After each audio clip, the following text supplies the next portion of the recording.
challenging, it's technical, it has elevation, it's fast, and it can bite you. I think Mosport has a little bit of everything which every race car driver hopes for.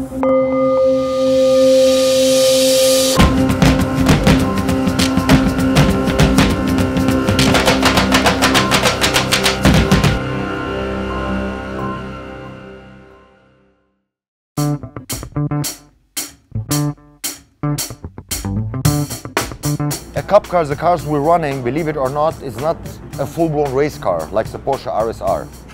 The cup car is actually 90% stock of the GT3 street car, which we are used to. So people might think, oh, that makes it easier. Not at all. You have only a couple of components you can work with. And to get that perfect, to have a perfect car has to be fast, car has to be good on the tires, so the tires will last the whole stint.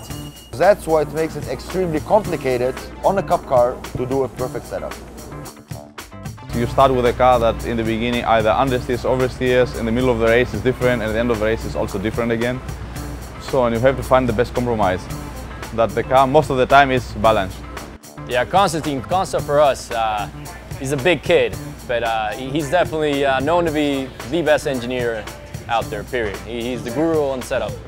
Constantine is like a professor, like a nerd. I hope he doesn't hear me. I do the data acquisition, that means the telemetry data.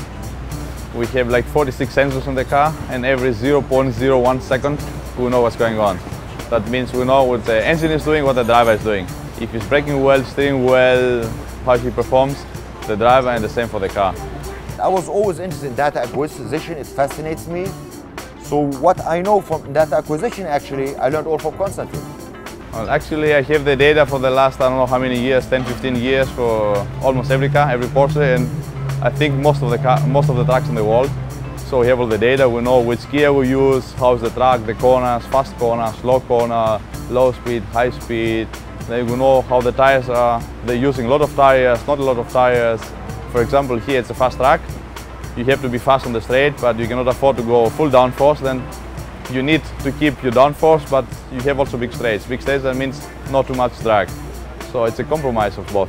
As a driver, you're only as good as the feedback you can give to your engineer to set up your car. So, if the car's not working well, you have to really be careful on how you tell them what's not working. Is it on entry? Is it on throttle, off throttle? Where in the corner and what corner is the car, getting loose on you? And he takes all that information and, crunches his numbers, and the next thing you know, you're a couple tenths faster next time out.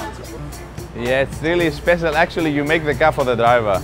Maybe this car is super fast for one driver, but it's not really fast from the other driver. The other driver doesn't like it. Maybe he is 1 second slower. 1 second slower in this series, that means from P1 to P last. So you have to adapt the driver. That means what the driver tells me, I need a car that is understeer less or oversteer less or whatever, then I have to make a car just for him, just for the driver. Enrique, I know him since, I don't know, 4 or 5 years, I think. So it's actually quite easy with him. In endurance racing, you have to drive with someone who is similar styles. It's very important to be comfortable during the race, to make the tires last. If one driver likes more oversteer and the other more understeer, then you have a big problem. Because between the driver change, you cannot change the setup.